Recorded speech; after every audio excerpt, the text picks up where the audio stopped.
The film opens with Elvira and her sister Elise traveling with their widowed mother, Rachel, to their new residence in a quaint French village. Upon arrival, they're greeted by a man named Oscar and his charming daughter, Amara, who warmly invites them into their home. Moments later, the two adults exchange vows in a quiet ceremony. Amara leads Elvira through the house, introducing her to Isaac, a stable hand tending to the horses in the barn. She then guides Elvira to her room, proudly displaying her collection of fine jewelry and elegant dresses. Overjoyed, Amara shares that her mother's marriage to a wealthy man means they can now live in luxury. Through the window, Elvira spots a grand castle and dreams of becoming the princess of the Swindleland Kingdom, clutching a book of the prince's poetry. That evening, during the family's celebratory dinner, Oscar playfully tosses a slice of cake at Elvira's face. The women laugh it off as a jest until Oscar suddenly chokes, collapses from a heart attack, and dies. The next morning, Elvira brings tea to Amara's room, attempting to console her by recounting how her own family coped after their father's death. Amara snaps, accusing Elvira of being shameless and claiming her father only married Rachel for her supposed wealth. Shocked, Elvira runs to her mother, revealing that Oscar's family is penniless, their possessions dwindled to mere coins. Rachel collapses in despair, lamenting that no wealthy suitor would want an older woman with two daughters. Elvira vows to marry the prince, but Rachel, pointing to a mirror, cruelly reminds her she's too unattractive to be a princess. By morning, a messenger from the castle announces that King and Prince Julian are hosting a ball for all noble maidens. Elvira, clutching the invitation, daydreams about dancing with the prince. Rachel summons a doctor to prepare Elvira for the ball, starting with removing her braces. The doctor also plans to reshape her nose, chiseling away a hump to make it sleek, while Rachel agrees to pay extra for the procedure. Rachel selects a new nose shape, and the doctor yanks out Elvira's braces without anesthesia, then uses a hammer and chisel on her nose, causing her to scream in agony as Rachel watches approvingly and Elise looks on in horror. At the training academy, maidens gather to learn how to charm the prince. Elvira sits alone, her head bound with cords to support her reshaped nose. Madame Sophia enters, explaining that she and another lady will oversee the selection process. Those who excel will advance to the ball, where not only the prince but also wealthy suitors will attend. The first lesson is a princess-like dance. The instructor, spotting Elvira's face, grimaces and orders her to the back, calling Amara to take her place.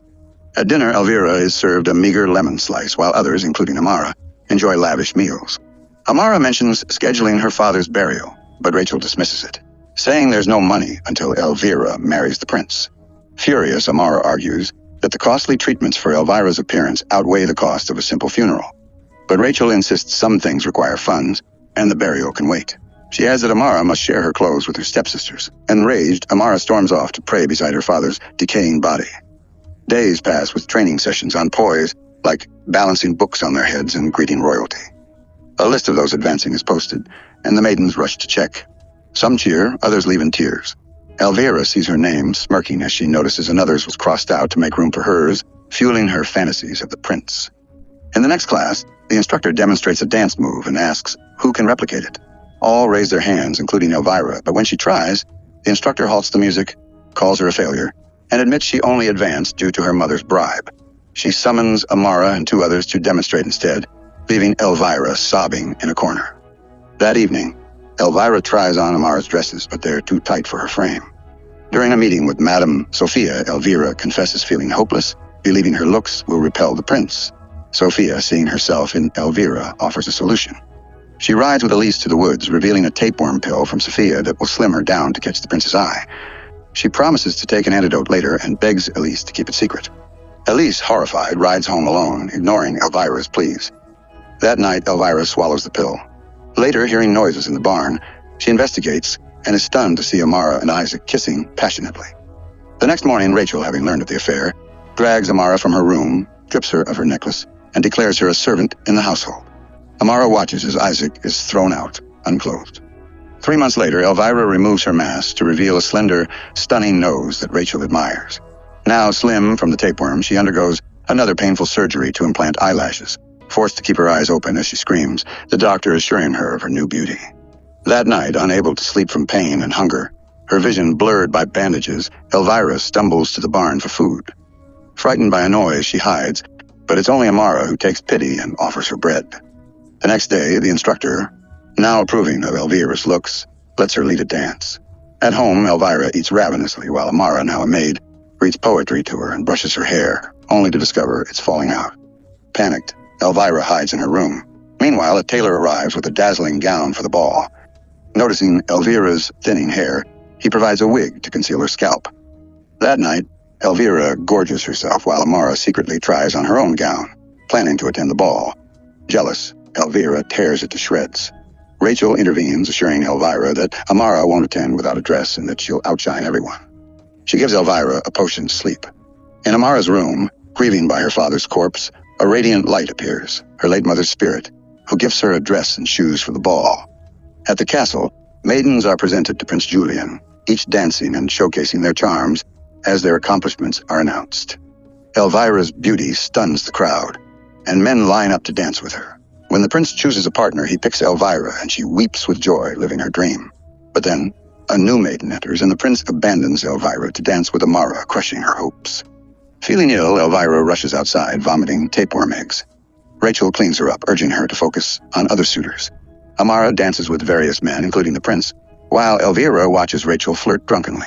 And the prince returns, declaring that the maiden whose foot fits his shoe will be his bride.